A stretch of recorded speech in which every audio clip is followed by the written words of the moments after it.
Antoinette, it's always great to see you. I can't wait to introduce you to Emma Wills. Now, Emma is an entrepreneur who's had 35 years in the NHS, also working in private practice as well, and advises women, particularly anything between the age of 19 and 90. And she's here on this age. Yay! Nice to see you both. Emma, it's so great to see you. Thank you for taking the time. Now, listen, the reason I was really keen to bring you on is because we've obviously got to focus on health. So talk to us about some things that might surprise us, but what should we pay attention to? Obviously, there are the mundane things, which are exercise, sleep, nutrition, always really good to think about. But actually, the three things that I'd like to point out more than anything else is bone health. Obviously, keeping up our calcium intake. One of the highest risks of when you're in your 50s and 60s that you're going to come across is actually osteoporosis. So think a little bit about what you're putting into your mouth. Organize that actually you're thinking about oily fats, but good fats, not bad fats, and lots of content of calcium. Heart health, again, that links on very much to your diet, what you're eating, bone health wise. There is a higher risk of cardiovascular disease once you get into your 50s and 60s. Think about your cholesterol levels. Think about what you're eating. Lots of lovely salmon, avocados, healthy nuts, healthy oils, always really good. But I think the one that I always think is really important when you're in your 50s and 60s, you really want to think about is your pelvic floor. So one of the risks that you run is that you don't think enough about it. There are lots of little tricks when you sit on the loo. Hold, let go, hold, let go, all the different bits. But my biggest thing that I would push through to everyone is tell your youngers, your daughters, the junior or up and comers, if you like. So, and always I have a rule: prior preparation prevents piss poor performance. Excuse the pun. I love it. Do you know, one of my favourite gigs I ever did was a comedy event that was sponsored by Kegel Balls. And there's our next sponsor. Ladies, here are your Kegel balls. Yes! Oh, I knew I should have brought mine with me. I love it. If you could surprise us, though, I love the things you're telling us about, but shock us a little bit. Tell us what else will help us with our vibrancy, with our energy. You exude the wanting of us to get better. So tell us, what would you say to us to do?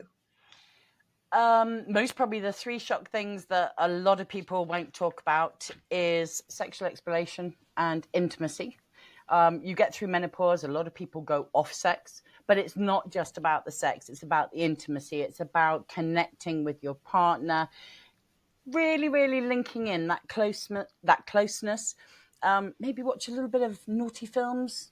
A little bit of a trick here, maybe a bit of 365 days, or even 50 Shades of Grey. It's great. Even I learned something from that one. The other one is don't be frightened to explore. Get a little bit outside of your comfort zone. Jump out of a plane if you really want to. My mum, when she was in her 80s, first she did on her 79th birthday, she went to Thailand and she paraglided. So if you want to do something like that, just do something different. Don't do the mundane. Go and just live your lives. Emma Wills, tell us why this age matters.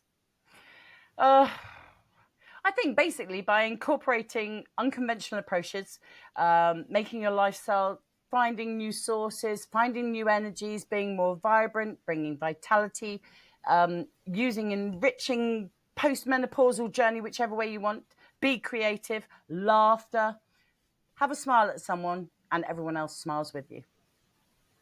I love it. Thanks. Perfect. Now, Emma Wills, I have a couple of questions for you. The first one, I want to talk about you a bit. Our first question is, what rule did you rip up after 50? I'm a disruptor. I don't conform to the norm. Nobody tells me what to do anymore. You have it through school, you have it through college, you have it when you're working for other people. I've left the NHS. I've broken every rule. Most people retire at 55. Not me. I've started a new business. I've become an entrepreneur and I've bought a house that's literally falling down. So I've got to be mad somewhere along the line. Excellent. Excellent. Next one, though. Well, you kind of answered, but let's see if you have a different answer. What is the next rule you're planning to rip? I think I'm going to take a little piece of my own advice, and I'm going to go out there and I'm going to explore. I am. I'm going to do this myself. I've never asked anyone for help, and I'm not about to start now. Perfect. Thank you.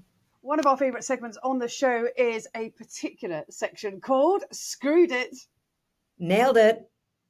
And that's when we invite our guests to share an example where they might have gone into a situation, not done very well, gone away, rethought about it, recalibrated, come back and bossed it. Emma Wills, tell us about your Screwed It, Nailed It. Twice. I have ADHD, if you haven't guessed. I never concentrate straight. I've got dyslexia and dyspraxia, and I was told I'd never amount to much. It's like red rag to a bull. I beat the system. I got my GCSEs. I failed my first lot of nursing qualifications, came back, flew, went on to commission hospitals, units, and basically proved them all wrong. Nailed it. Literally nailed it. Love Tried that to. one. Love that one. One of the things we like is the reason we titled it This Age is there are times people will say, "You're going to do that at this age?" It's like, yes, in fact, I am. Emma, that was fantastic. Thank you so much for your tips, your advice, for shocking us, for surprising us, and reminding us what's so important to keep our vibrancy up. Thanks. My pleasure. It's been a real honor being on the show, and I hope that any lady that wants to come through can do. You'll be able to find me. Just follow Julia's link. Bye, everybody.